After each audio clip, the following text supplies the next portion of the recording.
মালিক ইবনে সানানা একটু বয়োবৃদ্ধ বৃদ্ধ সাহাবী ছিলেন। আবু সাঈদ খুদরি রাদিয়াল্লাহু আনহুর সম্মানিত পিতা, মুহাদ্দিস সাহাবীর বাবা। তখন তিনি বৃদ্ধ। ইশকে রাসূল দলিল দিয়ে হয় না, ইশকে রাসূল দলিল দিয়ে হয় না, বহাস করে হয় না। মালিক ইবনে সানানা রাদিয়াল্লাহু আনহু ডাক দিয়ে বললেন, সাহাবীরা, আমার নবীর রক্ত জমিনে পড়বে, আমি মালিক জিন্দা থাকতে হতে দিতে পারবো না। আমার নবীর রক্ত জমিনে পড়তে পারে না, দলিলে না ভালোবাসা। আসতে হলো কেন, জোরে বলে। দলিলে না ভালোবাসায়, ভালোবাসে দলিলে না ভালোবাসে। মালিক ইবনে সানানা রক্ত পান করতে লাগলেন।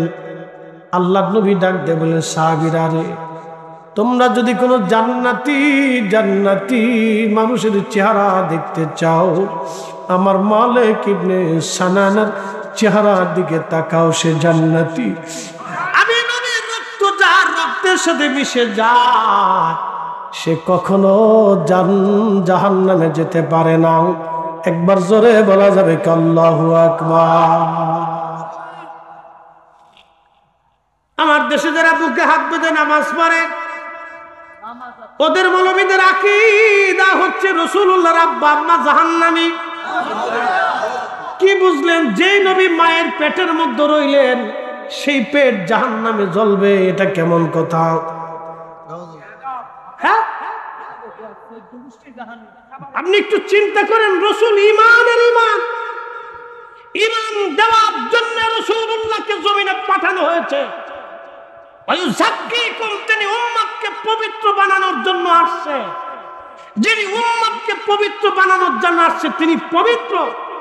শুধু পবিত্র না, যেই মায়ের পেটের মধ্যে তাকে রাখা হয়েছে, ওই পেট পবিত্র, ওই দেহ পবিত্র। তার আম্মা ছিল তাহারা তাইয়্যিবা, তার মা ছিল পবিত্র সতী সাধবী। তার মার জিন্দেগি হালাল, তার মায়ের ঈমান হালাল, তার বাবার ঈমান হালাল।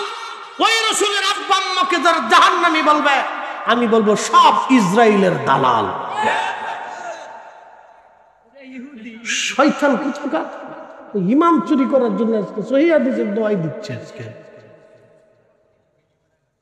আমরা উচিত কথা বললে আমরা হয়ে যাই বেদাতি। কি কথা কর না কেন? আমরা যখন হক কথা বলি তখন আমরা বেদাতি, মাজার হুজার, ফির হুজার।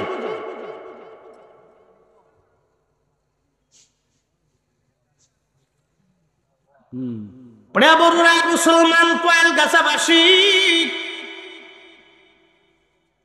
যে রক্তের সাথে রক্ত মিশে গেল, সাহাবীরা রে,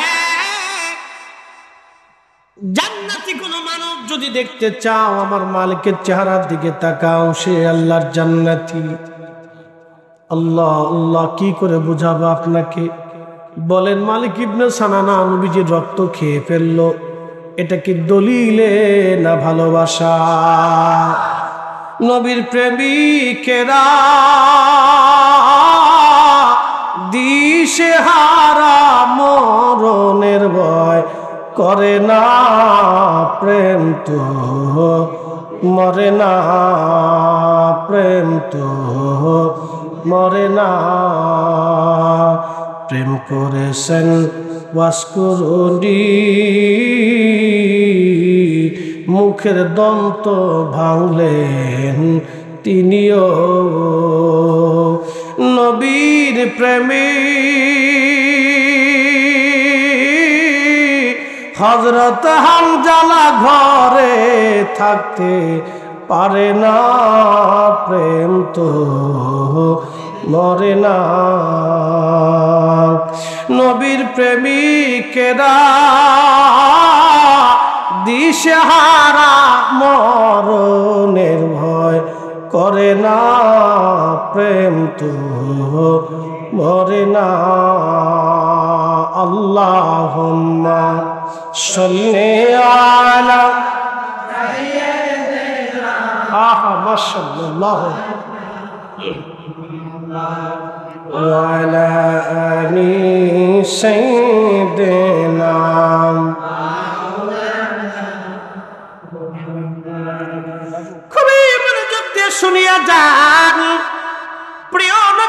মোবারক পান করার জন্য নবীজি ডাক দিয়ে বললেন, সাহাবীরা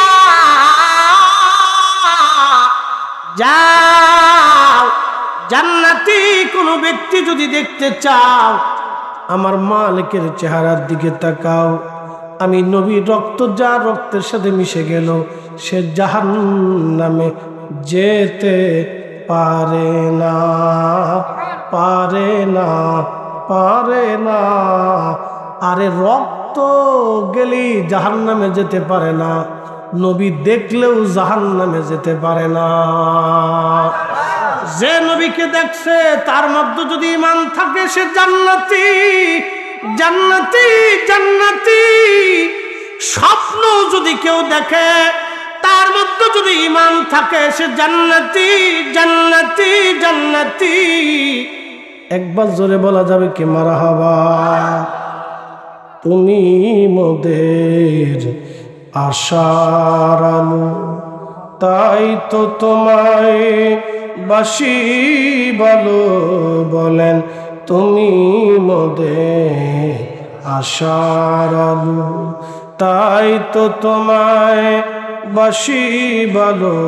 হৃদয় নামের ফুলদানিতে, হৃদয় নামের ফুলদানি গেথে রেখেছি প্রেমের মালা।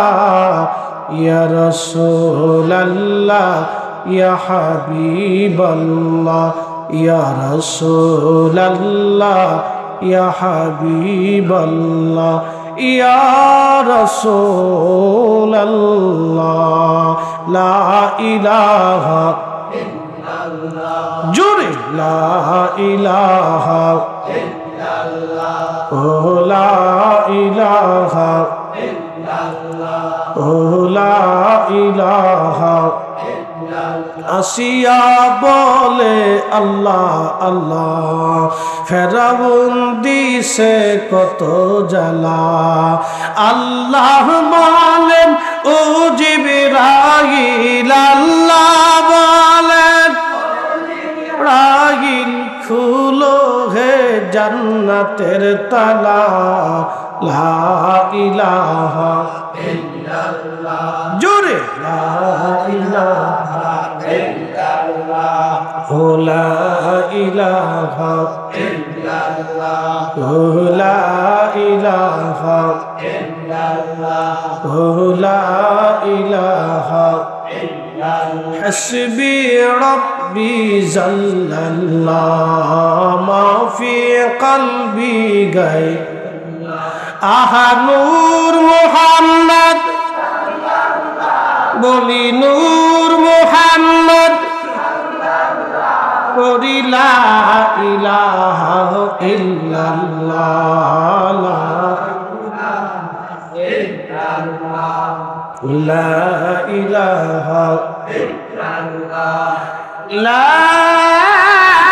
ইলাহা ইল্লাল্লাহ, মুহাম্মাদুর রাসূলুল্লাহ সাল্লাল্লাহু আলাইহি ওয়াসাল্লাম। মালিক ইবনে সানানা জান্নাতের সার্টিফিকেট নিয়ে চলে গেল। নবীজির দাসী ছিলেন উম্মে আইমান, আল্লাহর হাবিবের দাসী ছিলেন উম্মে আইমান। নবীজি তাকে মায়ের নজরে দেখতেন। আল্লাহর নবী বলতেন উম্মি বাদা উম্মি, আপনি মায়ের পরে আমার একজন মা। নাস্তিকরা বলে নবী দাসীর সাথে মিলন করত, তার মানে ওরা হলো হারামজাদা। কথা কন, জোরে বলেন। কি জাদা, কি জাদা, জোরে বলেন। আল্লাহর রাসূল, আল্লাহর হাবিব, তার চরিত্র নিয়ে যারা বাজে কথা বলে ওদের জন্ম হয়েছে আতারে পাতারে, ঝোরে জঙ্গলে, বেঞ্চের পার্কে, হোটেলে মোটেলে, অবৈধভাবে। শিয়াল কুত্তার যেইভাবে জন্ম হয় ওদের জন্মটা ওই রকম। কথা বলেন ঠিক কিনা? নবী বলতেন উম্মি বাদা উম্মি, আপনি মায়ের পরে আমার একজন মা। একজন দাসীকে নবী মার নজরে দেখতেন, মায়ের মতো তার সাথে আচরণ করতেন। নিজে যাহা খাইতেন মাকে তা খাওয়াইতেন। মাঝে মধ্যে একই ঘরে নবীজি ঘুমাইতেন, কারণ মা।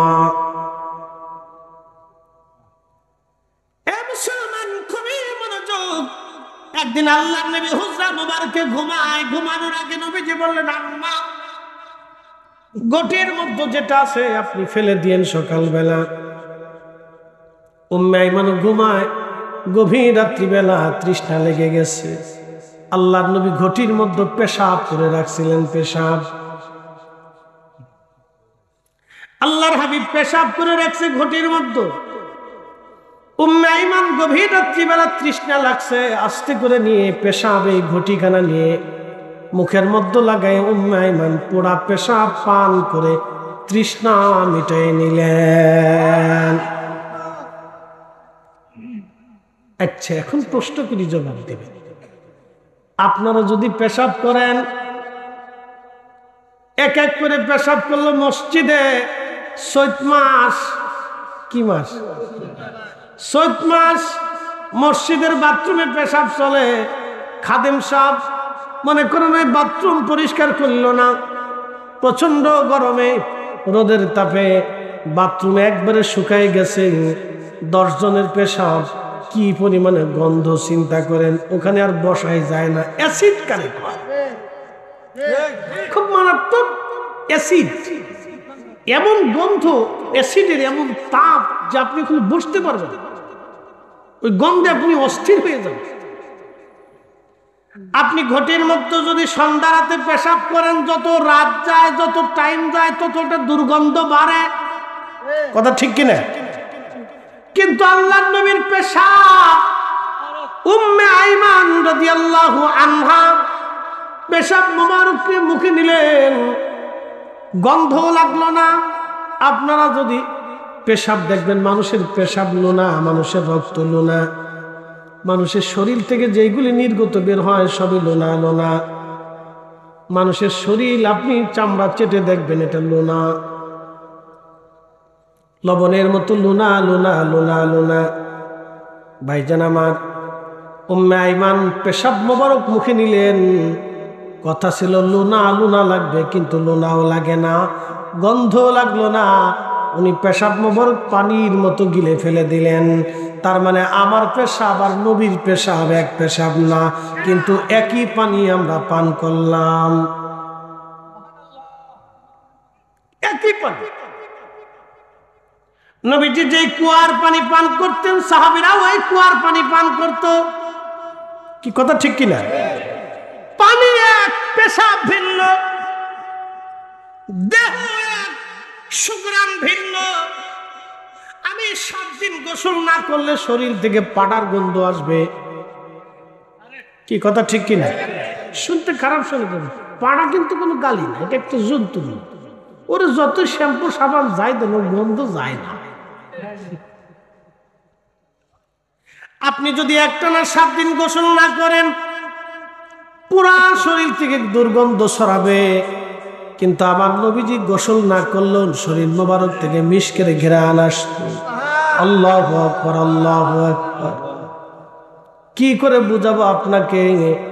নবী পাকের দেহ মোবারক আর আমাদের দেহ এক না। বাবাজি, নবীর পেশাব মোবারক আর আমাদের পেশাব এক না। নবীর পেশাব আমাদের পেশাব যদি এক না হয়, তাহলে নবী মানুষ, আমরা মানুষ, এক মানুষ না। কি কথা কন না কেন? যারা বলে নবী খাইতো আমরা খাই, নবী ঘুমাইতো আমরা ঘুমাই, নবী পেশাব পায়খানা করতো আমরা করি, ওর ছাতা কি বলদ কোথাকার ব্যাখ্যা করতেছে। আন্তর্জাতিক ক্ষতি সম্পন্ন চিন্তা ভূত ব্যাখ্যা করতেছে, ওনার ব্যাখ্যাই শেষ হয়েছে। হ্যাঁ, নবীর উম্মত খুবই মনোযোগ দিয়ে শুনিয়া যান। রাহমাতুল লিল আলামিন নবীজির পেশাব মোবারক আর আমাদের পেশাব এক হলো না, রক্ত আর আমাদের রক্ত এক হলো না। নবীজির শরীর মোবারকের ঘাম, ঘাম থেকে সুঘ্রাণ আসতো। আমাদের শরীরের ঘাম থেকে বাবা আপনার স্ত্রীও পর্যন্ত আপনার কাছে আসতে পারে না, ঠিক কিনা? তাহলে একরকম হলো না, এটা ভিন্ন রকম। ও নবীর উম্মত বুঝে যাবেন এটা। হযরত উম্মে আইমান পেশাব মোবারক পান করলেন। সকালবেলা তাহাজ্জুদের সময় নবীজি উঠলেন। তাহাজ্জুদের সময় ওঠার পরে হযরত উম্মে আইমানকে নবীজি জিজ্ঞেস করলেন, মা, ঘটির মধ্যে যেটা রাখছিলাম পেশাব কি করছেন? বলি, ইয়া রাসূলুল্লাহ, আমি পেশাব তো নিজে রাত্রিবেলা খেয়ে ফেলে দিয়েছি, পান করেছি। আল্লাহু আকবার। এখন বলে, যদি নবীর পেশাব হারাম হইতো, যদি এই ওয়াজে তেমন কোনো ফয়েজ পাওয়া যায় না, বক্তাও দুর্বল থাকে, শ্রোতাও দুর্বল থাকে। এখন সবাই টাইট, বক্তাও টাইট, শ্রোতাও টাইট। এখন সবার মস্তিষ্ক কিন্তু ঠান্ডা এবং খুব জীবনী মুক্ত, স্নায়ু খুব শক্তিশালী। আর রাত 10টার পরে যে 11টার পরে যে স্নায়ু দুর্বল হয়ে যায়, এই জন্য আমি এই যাবো তো যতবার মাগরিবের পরে ওয়াজ করছি আর এশার পরে ওয়াজ করছি, এই ওয়াজই আমার ভালো হচ্ছে। অনেকে বুঝে পারি না যে ভাই মাগরিবের পরে নেও, অনেকে বুঝে না। এশার পরে না, অনেকে বুঝে না। যারা এশা মাগরিবের পরে নেয় তারা জিতে। ওয়াজ খুব টাটকা, আমার ব্রেনও ঠিক থাকে। এরপরে যায় যেটা ধরবো ওইটার পর যায় দুর্বল হয়ে যাওয়া লাগে, বুঝছেন? তো ঝামেলা আছে। আবার অনেকে হুজুর রাত 2টার সময় আসেন। আমি 2টার সময় কি গাবো বলতো? ওই সময় যে মানুষ চেতন রাখতে হয়, ডাকি ডিকি দিতে দুটো গান গাওয়া লাগে, নাহলে মানুষ চেতে না। জ্বালা কোনো তাল পাই না আছে, নিজেরও তাল থাকে না, ছোটরও তাল থাকে না। এই জন্য মাগরিবের পরে ওয়াজ আর এশার পরে ওয়াজটা খুব টাটকা ওয়াজ। একসাথে জোরে বলি তো আল্লাহু আকবার। আপনারা বলেন, সমগ্র সৃষ্টির মধ্যে আমার নবীর চাইতে বড় নিয়ামত আর হতে পারে? এটা কি আমরা বলছি না মালিক বলছে? তো মালিকের কথাই হলো চূড়ান্ত সিদ্ধান্ত। কথা কোন ঠিক কিনা? এখন আপনাদেরকে শোনায় দিয়ে যাই, খুবই মনোযোগ দিয়ে শোনেন। আজকের পোস্টারের মধ্যে লেখা মহাপবিত্র ঈদে মিলাদুন নবী। একবার জোরে বলা যাবে কি মারহাবা? এখন কি মাস চলে? আমি বাংলাটা জিজ্ঞেস করি, আরবিটা জিজ্ঞেস করি। জমাদিউস সানি, রবিউল আউয়াল মাস নাকি? অনেকে মনে করে যে খালি রবিউল আউয়াল আসলে আমরা মিলাদুন নবী করি, আর বুঝি মিলাদুন নবী করি না। তাহলে জমাদিউস সানি মাসেও আমরা মিলাদুন নবীতে আসি, কি কথা কন না? ঠিক কিনা? আসলে মিলাদুন নবীর মাহফিলটা কি, আজকে একটা হাদিস থেকে আপনাদেরকে বুঝিয়ে দিয়ে যাই। এই যে রসুলের আগমনে খুশি হওয়া, আনন্দিত হওয়া, শুকর আদায় করা। আল্লাহর নবী দুনিয়াতে আসছে, সেই জন্য শুকর আদায় করার নামই হচ্ছে মিলাদুন নবী। তার বাস্তব রূপ আমি আপনাদেরকে শোনাই। আমি যে কোরআন থেকে বললাম, আল্লাহ বলছেন, কুল বিফাদলিল্লাহি ওয়া বিরহমাতিহি ফাবিযালিকা ফালইফরাহু। এই রহমত পাইয়া, এই হেদায়েত পাইয়া তোমরা আমি আল্লাহর শুকর আদায় করো, খুশি উদযাপিত করো। কোরআন তো আল্লাহর হেদায়েত, কি কথা কন না কেন? কোরআন কার বাণী? তো ফজল হচ্ছে কোরআন আর রহমত হচ্ছে নবী। তো দোনো, এই ফজল এবং রহমত, এই দুইটা সম্পদ পাঠাইছে কে? আল্লাহর কাছ থেকে আসছে না দুইটা? এই দুইটা মহামূল্যবান নিয়ামত কিন্তু আল্লাহ পাঠাইছেন। কারণ কি? এই মানব জাতির হেদায়েতের জন্য। এক কথা শেষ। আল্লাহ বলেন, কুল বিফাদলিল্লাহ, আমি আল্লাহর ফজল। ফজল মানে কোরআন। কোরআনের মূলই হচ্ছে হেদায়েত। এই হেদায়েত পাইয়া এবং নবী পাইয়া তোমরা আনন্দিত হও, খুশি উদযাপন করো, শুকর আদায় করো, কৃতজ্ঞ হও। আর এই কৃতজ্ঞতা হওয়া খায়রুম মিম্মা ইয়াজমাউন। এই কৃতজ্ঞতা হলো তোমার জীবনের যত যাবতীয় যা আছে সব কিছুর চাইতেও মহামূল্যবান। হযরত আমিরে মুআবিয়া রাদিয়াল্লাহু আনহু, তিনি একদিন রাসূলুল্লাহর সঙ্গে রওনা করলেন। তিনি বলেন, ইন্না রাসূলুল্লাহি সাল্লাল্লাহু খারাজা, ইন্না রাসূলুল্লাহি সাল্লাল্লাহু আলাইহি ওয়াসাল্লাম ইয়ানি মিন আসহাবিহি, আমি এবং আমার নবীজি একসঙ্গে এক সাহাবীদের মজলিসের পাশ দিয়ে আমরা যাচ্ছিলাম। সাহাবীদের মজলিসের পাশ দিয়ে আমরা যাচ্ছি, সাহাবায়ে মজলিস করতেছিলেন। ঠিক এমন সময় আল্লাহর নবীজি ডাক দিয়ে বলেন, এ সাহাবীরা তোমরা এখানে কি করো? মা জালাসনাকুম, তোমরা কি করতেছো? এখানে বসছো কেন? মাহফিল কেন? সাহাবীরা বললেন, ইয়া রাসূলুল্লাহ, ইয়া হাবিবাল্লাহ, আমরা এখানে বসছি নাদুল্লাহু ওয়া নাহমাদুহু, আল্লাহকে ডাকার জন্য এবং আল্লাহর কৃতজ্ঞতা আদায় করার জন্য। আল্লাহর নবী বললেন, কি জন্য তোমরা আল্লাহর কৃতজ্ঞতা এবং আল্লাহর জিকিরের জন্য তোমরা দলবদ্ধভাবে বসছো, কারণ কি? সাহাবীরা বললেন, ইয়া রাসূলুল্লাহ, আলামা হাদানা লিদ্দীনিহি, আল্লাহ আমাদেরকে দ্বীন দিয়া, কোরআন দিয়া, ঈমান দিয়া আমাদেরকে হেদায়েত দিয়েছেন। ওয়া মান্না আলাইনা বিকা, এবং আপনি নবীর মতো মহা নিয়ামত আল্লাহ দিয়েছে। আল্লাহু আকবার। সাহাবীরা বলছে দুই কারণে। কয় কারণ?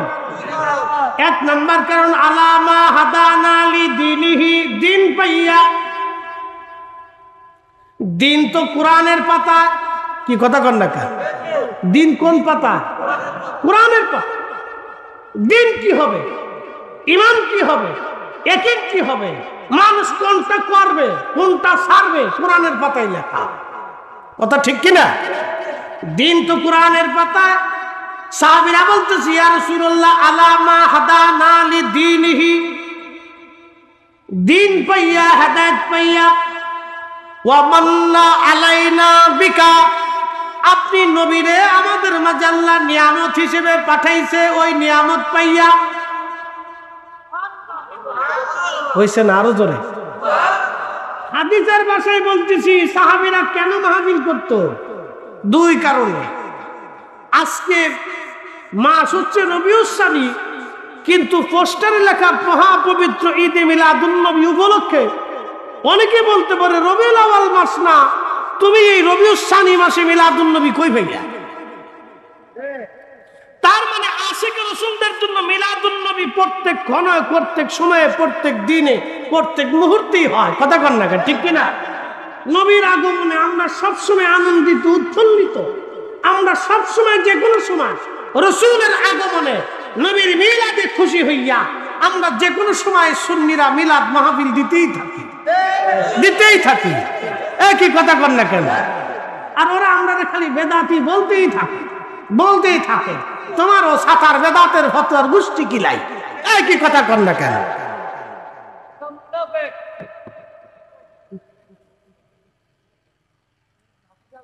মুনাফিক খালি নাকি?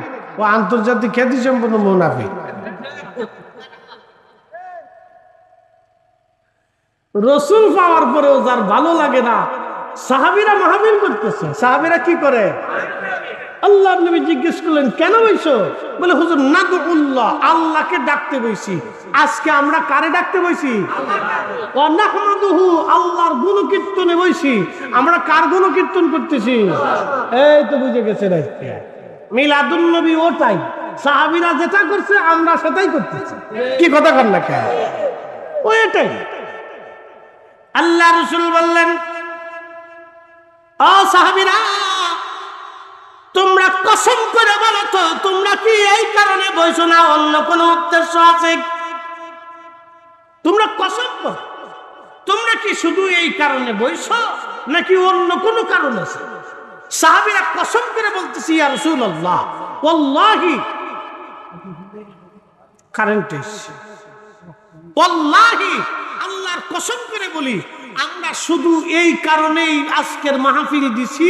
আমরা দলবদ্ধভাবে বৈশা আল্লাহরে ডাকতেছি, আল্লাহর গুণকীর্তন করতেছি, শুধুমাত্র আলামা হাদানা লিদ্দীনিহি, আপনি দ্বীন পেয়েছি, ঈমান পেয়েছি, কোরআন পেয়েছি।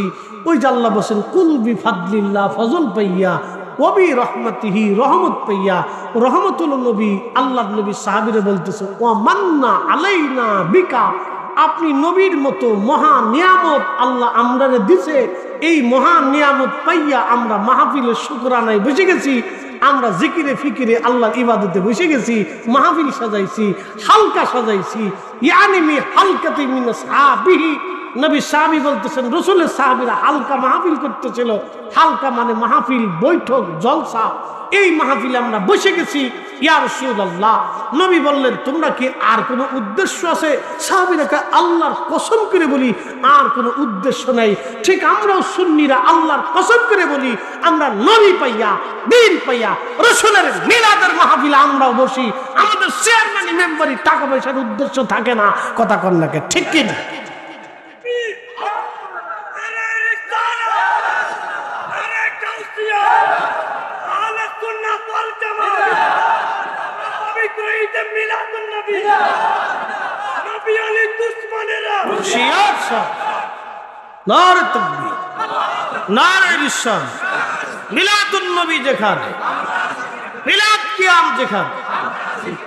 কারো ফতোয়ার গোষ্ঠী কি কথা বলেন নাকি? হ্যাঁ ইচ্ছা করে বলেন।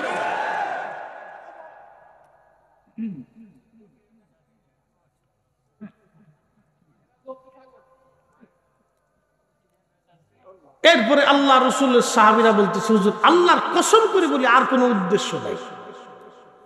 আল্লাহর নবী ডাক দিলেন সাহাবীরা তোমাদেরকে সন্দেহ করতেছি বিষয়টি এরকম না। আমি সন্দেহ করতেছি না তোমাদেরকে। শোনো, ফাতানি জিবরিল আলাইহিস সালাম, আমার কাছে জিবরাইল আলাইহিস সালাম আসছিল। ফাখবিরনি, আমার খবর দিয়ে গেছে তোমাদের এই মজলিসখানা দেখা আমার আল্লাহর কাছে এতই ভালো লাগছে। আল্লাহু আকবার, আল্লাহু আকবার। না না আসতে হলো কেন? জোরে বলে, আরো জোরে।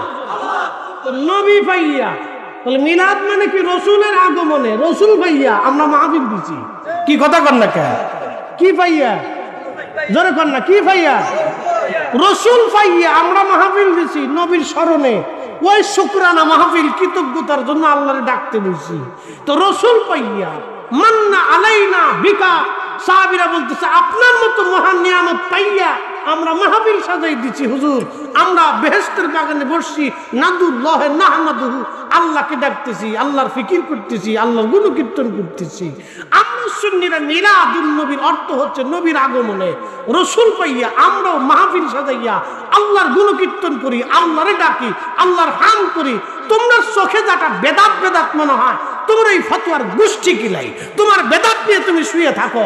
আমরা সুন্নিরা যতদিন জিন্দা থাকবো ততদিন রাসূলুল্লাহর মিলাদের মাহফিলে, আল্লাহর জিকিরের মাহফিলে আমরা বসবই, করবই। কথা কোন ঠিক না বেটা? আল্লাহু আকবার। সাহাবীদেরকে নবী বলতেছে তোমাদেরকে সন্দেহ করতেছি বিষয়টা এরকম না, কিন্তু তোমাদের এই মাহফিলখানা দেখা আমার আল্লাহ ইউবাহিরুকুমুল মালায়েকা, সমস্ত ফেরেশতাদের সামনে আল্লাহ অহংকার করতেছে, অহংকার করতেছে। একসাথে বলেন আল্লাহু আকবার। আমরার মাহফিল দিয়ে খুশি হয় কে? বেজার হয় কে? খুশি হয় কে? জোরে বলেন খুশি হয় কে? খুশি কে? খুশি কে? বেজার কে? শয়তানরে আমরা বেজার করবই।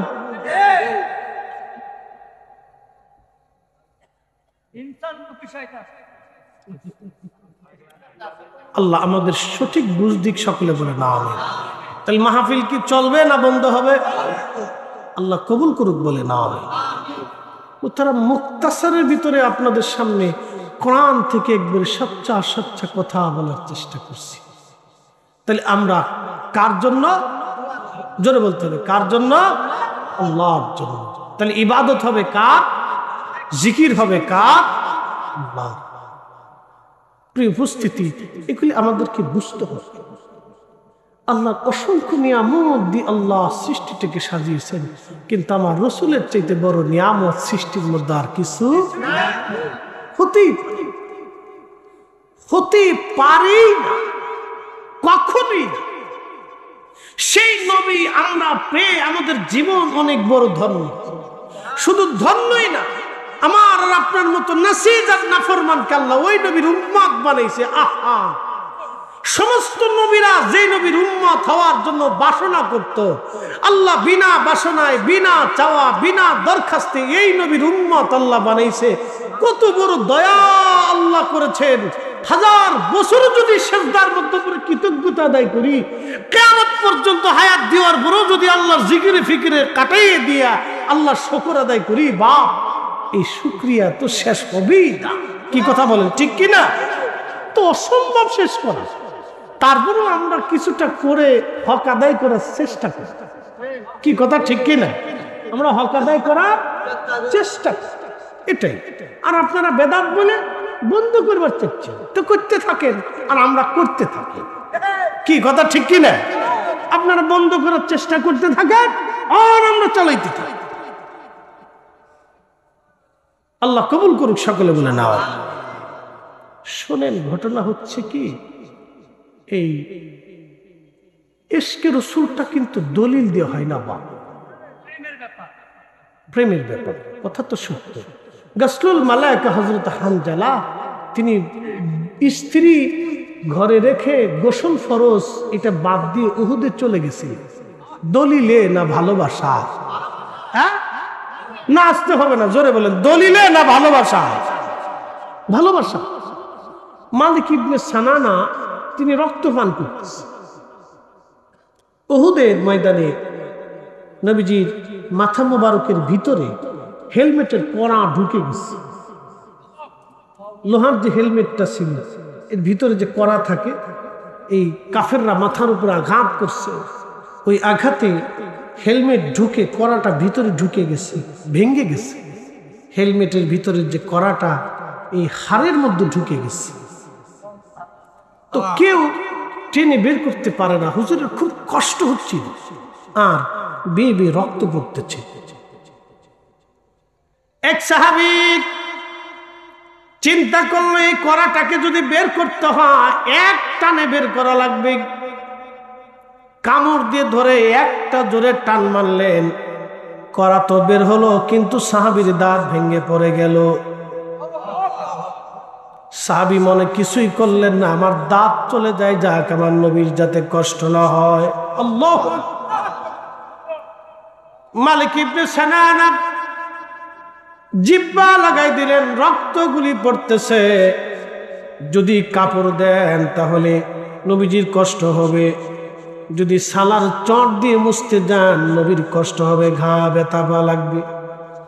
মালিক ইবনে সানানার চিন্তা না, আমার জীবন চলে যাক, আমার কষ্ট হোক, নবী যাতে কষ্ট না পায়। সাহাবীরা জীবনের সব কিছু উজাড় করে দিয়ে নবীকে ভালোবাসতেন। মালিক ইবনে সানানা জিহ্বাখানা লাগায় চেটে চেটে রক্ত পান করে ফেলতেছে। সাহাবী ডাক দিয়ে বলল, মালিক তুমি কি জানো না রক্ত পান করা হারাম? ফেলে দাও তুমি রক্ত। জোরে বলতে হবে, আইন কার? কার? কার আইনে চলবো? শুয়োরের গোশত দিয়ে সুন্দর করে যদি বিরিয়ানি আইনে বলি, ভাই শুয়োরের গোশত দিয়ে বিরিয়ানি আনছি, খাও, খাবেন? কারণ কি? কে হারাম করছে? আল্লাহ এটাকে হারাম করার কারণে আপনি যেমন খাবেন না। অতএব কেউ যদি বলে ভাই রোজা রাখা যাবে না, নামাজ পড়া যাবে না, হাইয়া আলাস সালাহ বলার পরে মসজিদে চলে যাওয়া, নামাজে চলে যাওয়া, এটা আল্লাহর আইন। আমার নারী জাতির জন্য পর্দা করা আল্লাহর আইন। কি কথা বলেন, ঠিক কিনা? এগুলিও সারা যাবে না, এগুলি ধরে রাখতে হবে, করা লাগবে। আল্লাহ বলেন, এ মানুষ আর জিন, তোমাদের যদি আমি আল্লাহর আইন ভালো না লাগে, তাহলে আমি আল্লাহর সালতানাত ব্যতীত, সাম্রাজ্য ছাড়া, জমিন ছাড়া, আসমান ছাড়া আর কোথাও যদি তোমরা চলে যেতে পারো তো চলে যাও। আমি আল্লাহর সাম্রাজ্য ছাড়া আর কোথাও যদি তোমার জায়গা থাকে তো যাও। আছে? কোথাও আর নাই। আল্লাহ বললেন, কোথাও যেতে পারবা না আমি আল্লাহর সাম্রাজ্য ছাড়া, অন্য কোথাও পালানোর মতো কোনো রাস্তা নাই। এরপর আমার আল্লাহ বলেন, ফাবি আইয়ি আলাই রাব্বিকুমা তুকাযযিবান। এ মানুষ আর জিন, আমি আল্লাহর কোন কোন নিয়ামত আছে তুমি অস্বীকার করবা? এই জন্য নবী নামক মহা নিয়ামত পাইয়া আমরা মিলাদুন নবীর মাহফিল সাজাইয়া আল্লাহর শুকর কৃতজ্ঞতা আদায় করি, জিকিরে ফিকিরে ইবাদতে দুআ দুরুদে আল্লাহর নবীর গুণগান গাইয়া আল্লাহর কোরআন তেলাওয়াত করিয়া আল্লাহর শুকর আদায় করিয়া আমরা আল্লাহর কৃতজ্ঞ হই। অতএব আমরা যারা মিলাদুন নবী পালন করি আমরা অরিজিনাল কৃতজ্ঞ বান্দা, ঠিক কি না?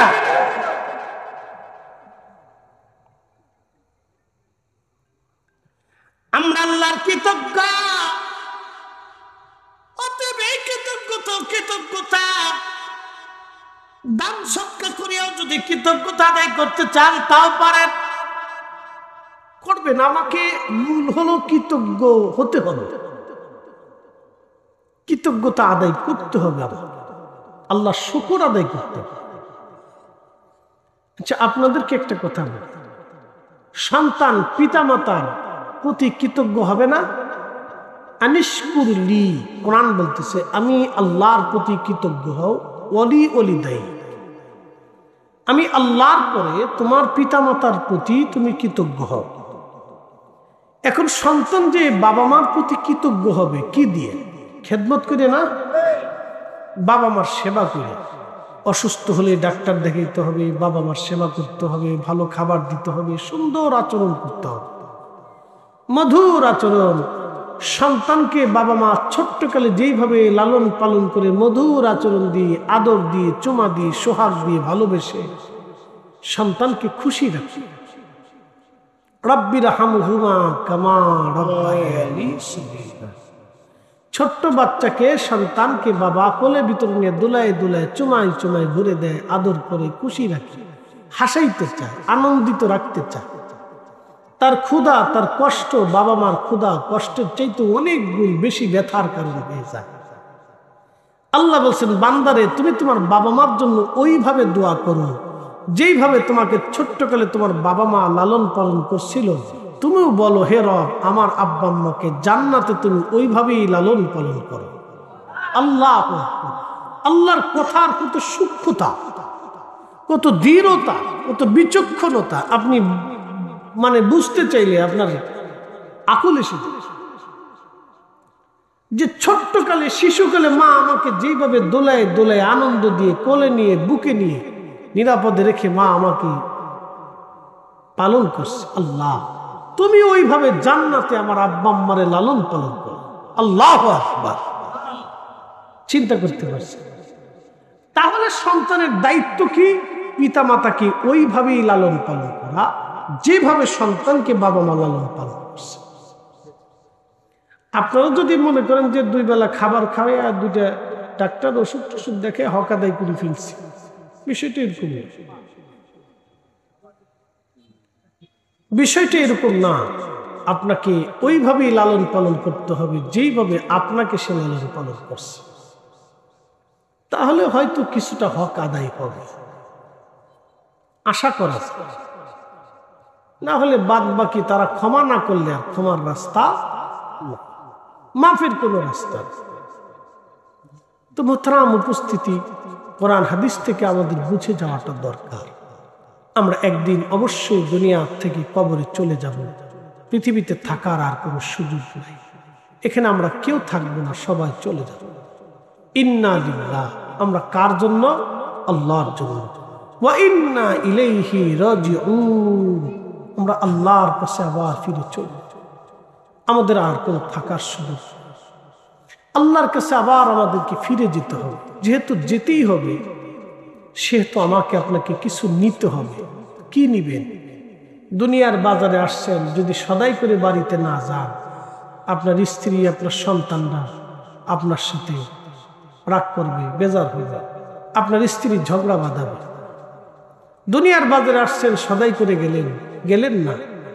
আখেরাতের বাজার থেকে, দুনিয়ার বাজার থেকে কিছু সদাই তো আখেরাতের সদাই করে নিয়ে যাওয়ার দরকার। কিছু পাথেও তো নিয়ে যাওয়ার দরকার। কিছু সংগ্রহশালায় যদি সংগ্রহ না থাকে তো বিরাট জীবনের জন্য কি করবে? ছোট্ট একটু 60 বছরের জীবনের জন্য কত আয়োজন, সুন্দর বাড়ি, সুন্দর গাড়ি, সুন্দর নারী, সুন্দর খাবার, সুন্দর বাসস্থান, সুন্দর নিরাপত্তা, সুন্দর সুখের জন্য আপনি কত পরিশ্রম করতেছেন। দিনকে দিন মনে করেন না, রাতকে রাত মনে করেন। এই যে পরিশ্রম, দিনের পর দিন, রাতের পর রাত, জীবন গঠনের প্রচেষ্টায় আপনি ব্যস্ত হয়ে গেছেন, আমি ব্যস্ত হয়ে গেছি। দুনিয়াদারির জন্য আমরা সবাই ব্যস্ত আছি, কিন্তু এর পিছনে আখিরাতের একটা বিরাট বড় জিন্দেগি, আবাদুন আবাদা খালিদিন ফিহা আবাদা। চিরদিন একটা জীবন আপনাকে অতিবাহিত করতে হবে, যেটা শুরু হবে আর কখনো শেষ হবে না। সেই জীবনের নাম আখিরাত, পরকাল। একটা জান্নাত, একটা বাসস্থান আপনার জন্য নির্বাচন করে রাখছেন আল্লাহ। এমন একটা বাসস্থান যেখানে শুরু হবে আর কোনোদিন শেষ হবে। এই বিরাট বড় বাসস্থানের জন্য আপনি কি সংগ্রহ করেছেন? আপনার আগামী দিন কবরে প্রশ্ন হবে, আপনি প্রশ্নের জন্য কি এমন প্রস্তুতি গ্রহণ করেছেন? আমাদের ছেলেরা মেয়েরা পরীক্ষা দেয় সামনে, এই পরীক্ষায় অংশগ্রহণ করে তারা পরীক্ষায় পাশ করে কৃতকার্য হওয়ার জন্য 2 মাস 3 মাস 4 মাস একটানে স্টাডি করতে থাকে। পরীক্ষা দিয়ে আসার পরে ছেলেটা মসজিদের বারান্দা ছাড়ে না, ইমাম সাহেব হুজুরের দরজা ছাড়ে না। দেখবেন বিরাট বড় মুসল্লি হয়ে গেছে, পরীক্ষায় পাশ করার পরে কলেজে চলে গেলে আর মসজিদ চিনে না। বুঝতে পারছেন? এরকম অনেক মুসল্লি আছে, পরীক্ষায় পাশ করার পরে একবারে বিরাট বড় বুজুর্গ, মসজিদের বারান্দার সাইতেছে না। এই মনে করেন যে পরীক্ষা টরীক্ষা দিয়ে এসে মসজিদ ধরে ফেলছে, একবারে বিরাট বুজুর্গ, মসজিদ ছাড়তেছে না, বিরাট বড় নামাজি। পাশ টাস করার পর যখন কলেজে ভর্তি হয়ে যায় তখন আর আল্লাহও চিনে না, মসজিদও চিনে না। বুঝতে পারছেন? আবার যখন পরীক্ষা আসে আবার তখন মসজিদে শয়তানরা আসে, দুলাভাই কত বড় চিটার তুমি আল্লাহর সাথে পাল্লা দিয়ে শুরু করছো।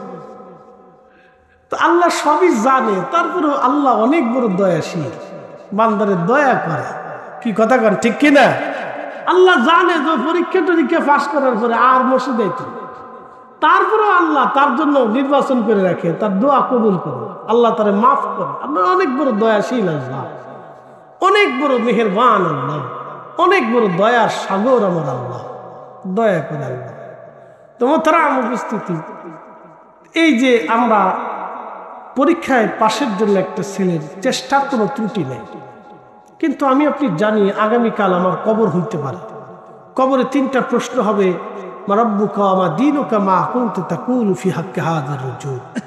এই প্রশ্নের জন্য কি আমি প্রস্তুত আছি কিনা, এই উত্তরটা দেওয়ার জন্য আমি রেডি আছি কিনা, এমন কি পাথেয় আমি সংগ্রহ করেছি, এমন কি ইমান, একিন ও রসুলের মোহাব্বত আমি কি নিলাম, কি রসুলের গোলামি আমি নিলাম, কি ইসলামের খেদমত আমি করে গেলাম। এটা হলো চিন্তার বিষয়।